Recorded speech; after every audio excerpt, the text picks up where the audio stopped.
Fianrial Fakna hun kan lo thleng le ta a kan lo dam tlang em pathian fak le choi moi turin kan thin lungte alama hong le taila Fianrial Fakna ani ange in Fianrial hun tha mangdun le don ang o Rhyme and reason. Rhyme and Reason channel thil tu zong zong te lali so Krista hming chi bai ka buk le vek chau korin thon khat bungruka khanin ti hian kan hua ma ni ta po in nilova MANA LEI in ni zo kasin chu wangin in taksa chuan pathian choi moi ro ti kan hu ni voinia hian MANA LEI kan ni hi in remind don le a trying ka shri a thil reng in man anei to chuan hlut na nei nge ti na ni pathian ma kan hlut tur zia hi ngai tu non le lokila kan sualte mintlan na turin ama hena kan chen ve theihna turin leile van lal ber fapa lali so Krista thisena lei kan ni chumi MANA LEI chu kan ni voini hena van ropui tak em tro lalpa cha fakinam ro se Krista thisena lei ini Krista ta ini MANA LEI ni chu wangin in taksa chon pathian choi moi ro ati voini hian pathian choi moi tur kan ni tro kan taksa ten kan ole ka ten pathian choi moi tur kan ni avan ropui tak em ole tun tum hian ita ka ni ti hlam hangin pathian fakna le choi moi na nei dun le don la thain ka shria a helai kan thra wanga pathian man em la ania aropui khop me helai hi cha khanna khan set an ni tin min be nangma kalbo san turin ma se chaklo ber lai pon ka pengam lo ti kan huni hela kan sakapia nga karel ru om thin chu rinawm na ni ente chaklo ber lai po kan ti sham na kan ti chang na hi lali suami ta hena van moi don takem o ti ten ka ngai tu thin thi thlengin rin omen lo umro ti chuan nun la lukhum ka peng che tin thu pu na khan kan huni thi thlengin rin omin lo omro ti chuan nun la lukhum ka peng che vanram hi Isua tana irin wang chawin vanram lu don tong hriat lo mo taksa che nai nei wang ni kherlo kan soi hnom na ni lo se rin na poimo zia kan soi tum na ni lali so Krista tana irin wangin vanram lu tang chu tiang bok chon min tlan tu lali so Krista po hian apa thurin taka a oye wangin tlan chua kan ni voini hena poimo ka ti khop mai hi lali so Krista ta hin irin omem chaklo ber laipon ama hnung zuin ilakal sham thinem nge I hlim lai chawin ilom lai chawin amai zui thin chaklo ber laipon lali so Krista ta na mirin omlo ni zelang che ole chang ni na khan ti hian kan huwa ka sualna te himi ten sharang thin ma se lalpan nangero chon I theihna si ti kan hu avan ropui tak em helai toite sherle lokadu kenge po hian helai hi kalau tong ve mek boka ka tong to boka ka tong mek boka ka tong le zel poka ringani kan hun kal to te mishing hi lo that lo phei chuan ni e kan thil ti sual mang khan min room thai ve chang hi fawmin chunga chuanin buai tur ni lo reng pakhat na chuan mani in pom hi poimo top mani hi in accept ve hi ngai ni e kalau ti thina lo ti hi helai kan nei lo chuan kan do kan vakhel chuan pathian ateng kan line min ti chaw le nge thin kan suala te mi ten shareng ma se pathian en theih hil ni atok lo tuk ani chon engkim athisanin a shofai ni voini hian mi te soi a boisu mi te komena boisu mi te thlir dana boisu lali suatani rin chuan atok helai henin then khathian na kan ti training ka hria anna lo ka ti chong lo ke pokalo room ve ngoi to amaro chu poimo ber chu in accept ve pot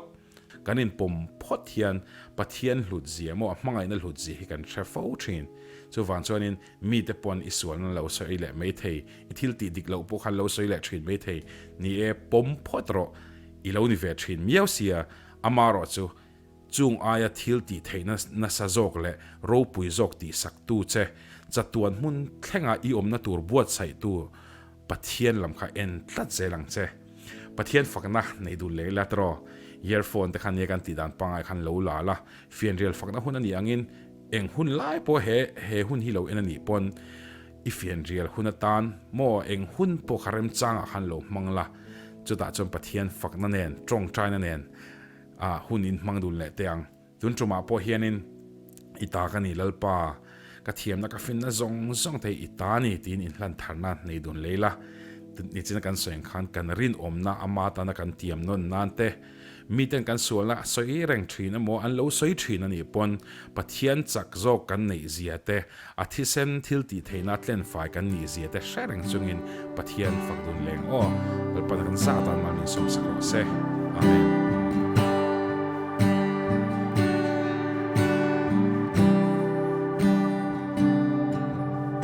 Ram tiêm lắm pani chắc lâu tức chung in ni tin ca kala ma se olal pa chim buai tu wan tam nge ka kal thiam lo se tan nan ni tin min be nang ma kal san turin ma se taklo bera lai po ka bengam lo lalpa nangi min tel ladro i ta kani tatwa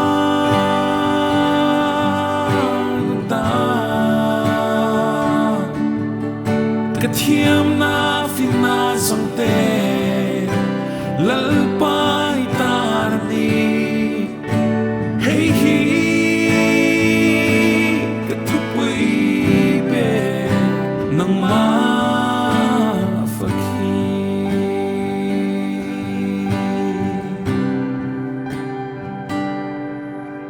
tu na olal pa hey hi ka shia lom thu ka shil che katlin lo anga nangin min pom mi min lo du si kaswana zong te hi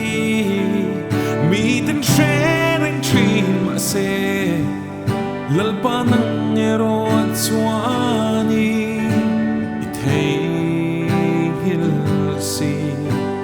hmang ngày na ka fa wa i ta kani zatwa na ta ka thiam na fin na zong te lalpa